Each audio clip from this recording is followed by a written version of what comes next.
My name is Roxanne Hill, and I work for the New York State Department of Agriculture and Markets.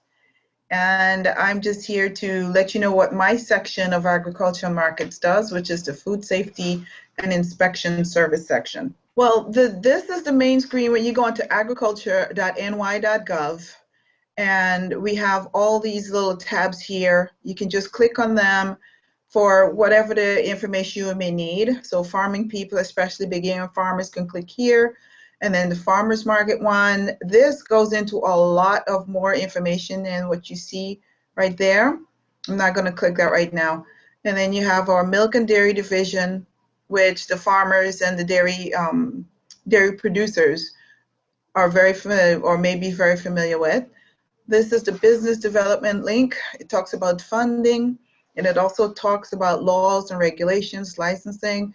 And you can click on here on the laws and regulations, and then it brings up the food safety. The animal industry laws usually populate first, and also if you keep scrolling down, they'll get to the food safety laws and regulations, land and water, milk and dairy, and plant industry, etc. Jumping around. All right, and then you have the animals tab, which, as you can see, companion animals, complaints, livestock, that's where you would go to, and that falls under our animal industry section, usually deals with that. And this is where I live and breathe, is in food safety.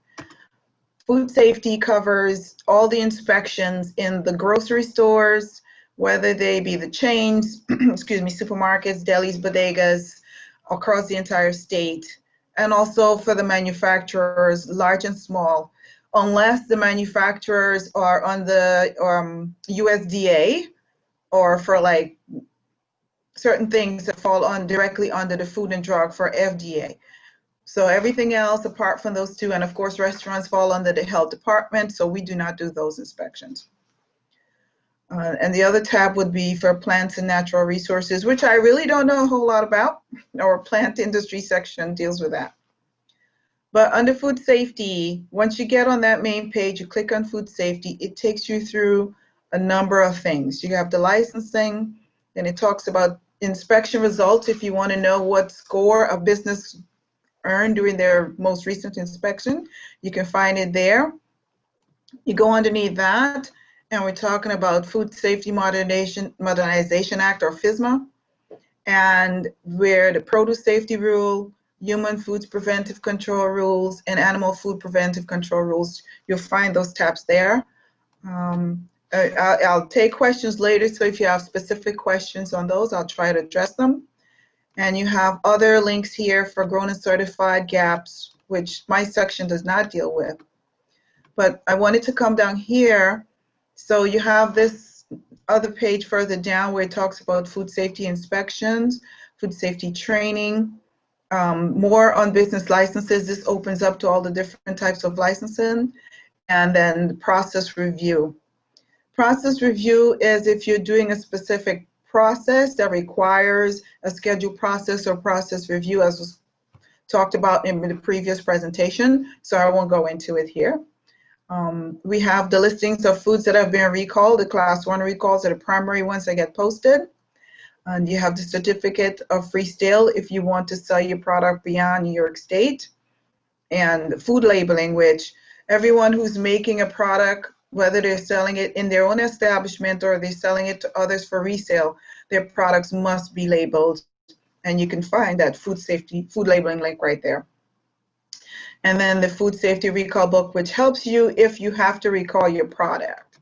And coding your product will be one of the main ways you'll be able to identify what needs to be returned to if there's a recall, rather than have to recall everything you make, you just recall a certain batch. Then you have the sanitary regulations for food farmers markets, and our food lab that does all the laboratory testings. And I think that's it for this page. So what I want to get into next is the farmers market. There is a guidance document on our website, and there's a link that was given out already for it, and it tells you basically the things that you need to do if you're operating a farmers market or want to take your product to the farmers market. I'm not going to go through all of the slides, just know that the farmers markets are open to a great variety of people. If you make your product as a home processor, you're allowed to sell your products there. As a matter of fact, that's one of the main venues for home processors. There's a whole link on the other previous pages that will take you to the farmers market, which farmers markets are in the state, and so you can find one that's near you. Any product that's being made has to be made in what we consider an approved source. So that means if you're a home processor, you have registered with the agricultural markets to make your product. If you're a processor, that you are licensed and inspected by some entity, whether it's agricultural markets, USDA, FDA, or the Department of Health. Then I'm going to go to the next one. This one for home kitchens and commercial kitchens and small scale. It's primarily for the small scale processing facilities. There's just a lot of information in here. Again, I'm not going to go through all of the slides, but it talks about, for example, zoning. You need to, before you start a business, you need to be checking with your zoning or your code enforcement people to see if you can even have a home-based business or the type of business that you want to have. Know that people who want to make foods from home that are called home processors, there's certain things they cannot do. They cannot do acidified foods, they cannot do juices, any of these specialized processing activities that we, like the seafood and low acid canned foods, they cannot do that from home. Basically baked goods, they could do jams and jellies and similar type things. So here, I'm going to highlight the Article 20C food processing license link. That is if you are making a food that is licensable. So home processors are exempted from having this 20C food processing establishment license as long as they're making the things that they're allowed to do. So let's just talk about baked goods. You can bake breads, cakes, cookies, and similar like that, unless you're doing non-traditional things. You cannot do banana breads or zucchini breads. Those things that have a higher moisture content, you cannot do from homes. You cannot do filled pastries, but you can do double crust fruit pies and jams and jellies and similar. It's also, when you go to the food processor list, you will see that it says you can do apple with the jams and jellies, but you cannot do applesauce, nor can you do apple butter. Those are separate requirements, and they'll have to be done in a 20C food processing facility.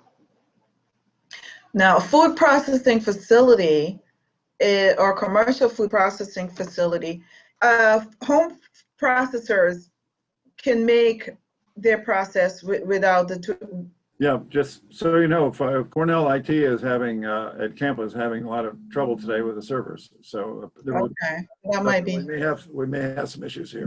Well, I'll just recap some of the things.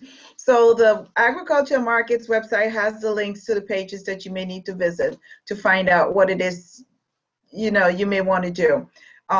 It can be a little easier just to type in the search box what you're looking for. So if you want to get a 20C license, if you want to know about home processors, you just type those things in the search box.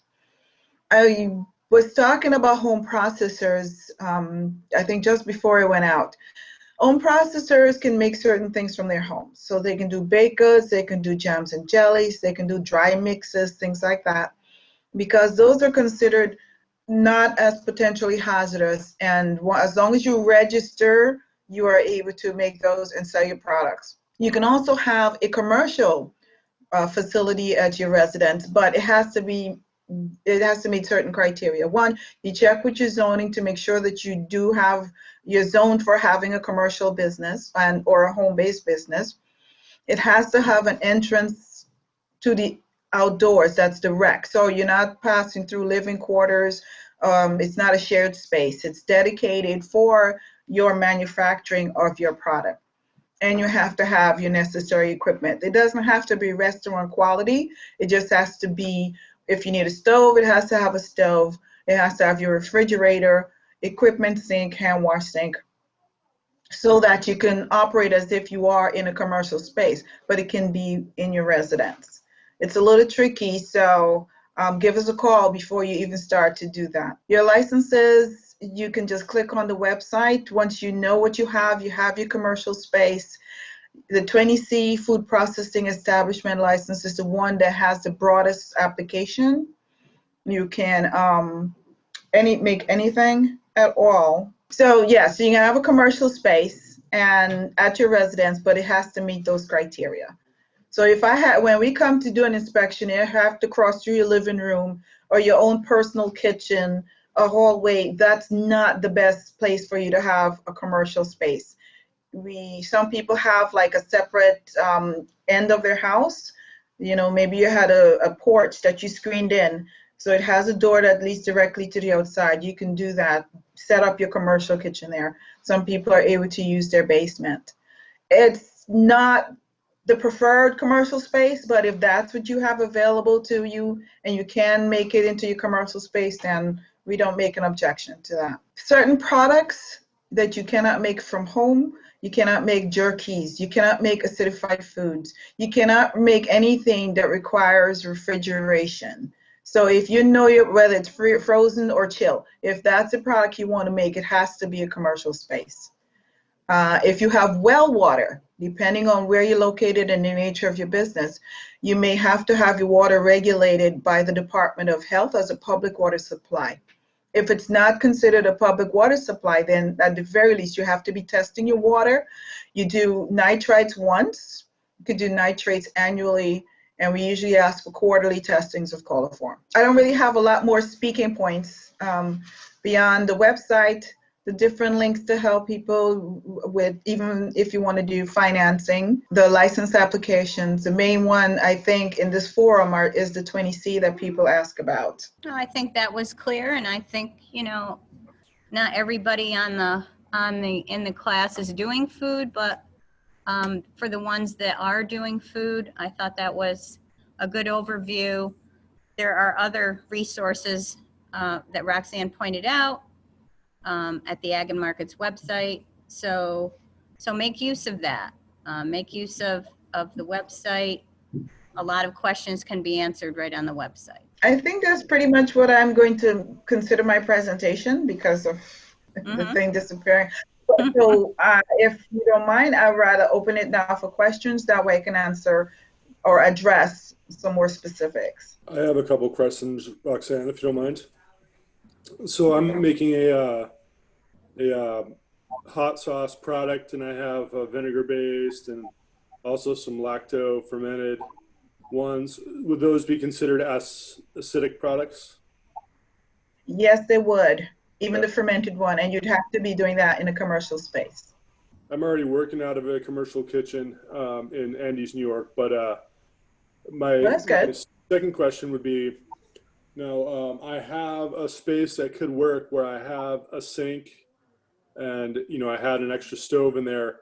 It does have an entrance to the outside. Pretty much you walk in and there's a little landing, but the room is centrally located in the home, and there's a door to like a laundry room, a door to a pantry, a door to a bathroom, a door to our main kitchen, and a door to like the room I'm in right now. Would that be able to qualify, or being so centrally located? That's although a little it does tricky. have its own entrance. Okay. Yeah. Because when you say its own entrance, I'm sorry. Go ahead.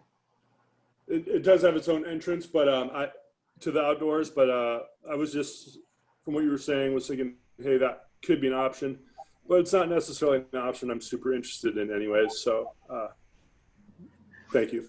Well, when I say to the outdoors, it means that you open the door and you're in the space. Yeah. I think we would not object if, say, you open it to a little hallway, as long as we're not passing through other areas to get there. You open it to a little hallway, you open the other door, and there's the space that you're going to operate from. I don't think we would object to that. Okay, but if we have to pass through like a laundry room or something else like that, then that would not be considered direct. You don't, but then there are entrances to four other doors off the space. So you could essentially pass through the space to get to other areas, but you don't have to pass through the other spaces to get into the space itself. because there is an entrance outdoors. That may be doable for you. I don't think we would object to that, because I mean, it is your house. Okay. You don't have to come and walk around the house to go into your space. We just don't want our inspectors having to walk through your house to get to the space in order to do the inspection. Okay, thank you for the information. It was very helpful. For thank you so much. Everything has been very helpful. Thank you, Roxanne.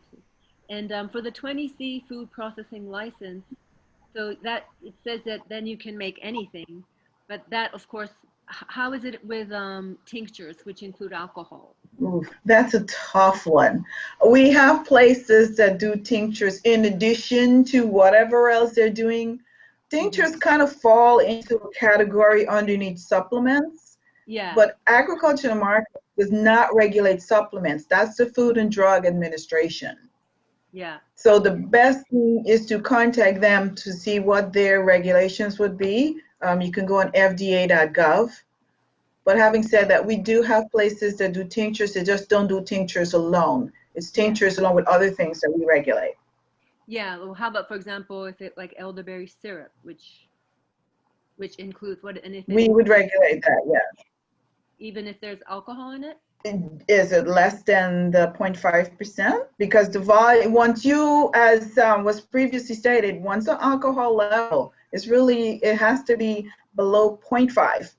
Okay. To be regulated as a food. Anything above that, you fall under SLA, the State Liquor Authority. Yeah. Yes. And they have different regulations, and I am not familiar with all of them. I do know that there's a cost to that, so you want to talk with SLA about that. Okay. And can I just ask, get the product tested to see what the alcohol level is. Yeah, well, it's more than 5.5%. And when you say it's tricky with tinctures, is it because it's a supplement, like it's considered medicine? It's not strictly, yes, because it's a supplement. That's why it's tricky. Yeah. Because we don't regulate supplements. Yeah. The Food and Drug Administration does. Okay. I think maybe if it's depending on the size of the facility, they may send it over to us because, well, they have a limited staff and they try to get to the big manufacturers more so than the smaller ones, or more often rather than the smaller ones. But we don't make that decision. You have to contact FDA. Okay. All right. Thank you. You're very welcome. I just have a question that's kind of continuing on with Antoinette's question. So are the tinctures regulated by the FDA and also the State Liquor Licensing Authority? Is it both, or is it just one or the other? It would, yeah, depending on the content. No, it's not going to be one or the other. It'll be both. Depending on the volume of the alcohol in it, it'll be SLA and it will be the Food and Drug. Okay, thank you. I do know they have to have that warning statement on them, that it contains alcohol, for about pregnant women and infants and that type of thing. Any other questions? Right on time. I'm surprised we have no more questions. Throughout all this. Roxanne, thank you very, very much. I have one more question. Oh, okay. Yeah, I wanted to ask the lady about eggs. Is there any certain regulations about eggs? Oh, good. I'm glad you asked that because it was supposed to be part of my talk. Yes, we have a section that checks eggs. If you're doing like quail eggs, you get inspected on the food safety. If you're doing chicken eggs, then you get inspected by our farm products section. They check, they do grading, they make sure that you properly label it. You can, if you have a farm, you can sell your own eggs off your farm. You just have to make sure it's clean and that your cartons have your farm, your address on it. Okay. And you should put like a date for your pack date so that you have something for either recall or, like it's serve as a freshness date so people know how long it's been in that carton. Thank you. Now, may I also ask to take like a specialty egg varieties that we're raising that I want to take to different restaurants in New York City and Albany, different places? Is there a different regulation for that? Well, they only do chicken. Right. I'm only talking about. So everything else would be under us. And it also depends on if it's coming like directly from your farm. Yeah. The quantity is, if it's a low enough volume, then you don't really need an inspection. But you still have to do the same things. You have to make sure they're clean. They have to be in a carton. Your address has to be on there, and you should put a code date on. What's the volume? You mean a code? What do you mean code? Code. You could put a packed on date. Oh. So whatever day they put in the carton, you can put that on. The people in our farm product section are the best ones to answer the questions, because I don't really know where that limit is as to how little it is that they don't do. Usually if someone that they're not going to follow up on and we need to, they will let us know. I just know that for the farms, they're really doing a small quantity. It is only their own eggs. Then they don't necessarily have to have an inspection or even a license to do that, because it's considered at that time basically a raw agriculture product. Okay, would you happen to know what is considered small, the limit before it gets? Not when it comes to eggs, no. Okay, well, thank you very much. You're welcome. You could find it, a lot of our division sections numbers are on the website. So you want farm products, you should be able to find that. I think when you go on that main page and you scroll down and it says contact us, there should be the information there for our sections so you can call them. Because I don't have my list, so I intended to bring it, but I left it. So I don't have their numbers with me and I don't remember them. But they're available. They usually answer people fairly quickly. Or you can send an email. We have an email link on the webpage there. It says for complaints. But I believe you can just ask any question through that link as well. They just forward it to the different section or person that needs to answer the question. I'm getting a little confused. So, Roxanne, where are you from? Where do you work? I work out of the Albany office. Our state agriculture market is divided into different sections. We go by region and then we go by zone. Region 1, which is everything basically upstate from Ulster County, is under Region 1. So Ulster County up and across everything west, that's Region 1. But then Region 1 is divided up into zones, so up to 5 zones. Region 2 is in the New York City area, but that's more like Manhattan, Suffolk, and Nassau County. And the rest of the counties in the 5 boroughs are under our Brooklyn Regional Office.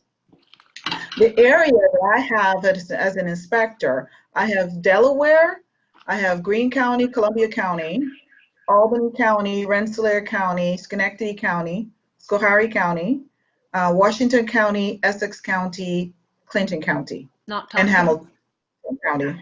Not Tompkins, no. Tompkins may be under the Syracuse office. Yeah. Yeah, Syracuse office. And how can we get in touch with you? Is it with me? Is it in the pamphlet? It says for the regional office Albany, it may be there, but my number is 518-457-5459. Thank you very much. You're welcome. And if there are people who may be interested in doing 5A, or if they want to do their live poultry or small animal slaughter, we have a section that's for 5A, whether you're doing it under exemption or you're doing it under agriculture and markets license. And also pet foods. That's the same supervisor. His name is Corey Skier, and his number is very similar to mine, 518-457. But the last 4 is 5457. Any more questions? And thank you, Roxanne, one more time. Thank you. You're very welcome. My pleasure.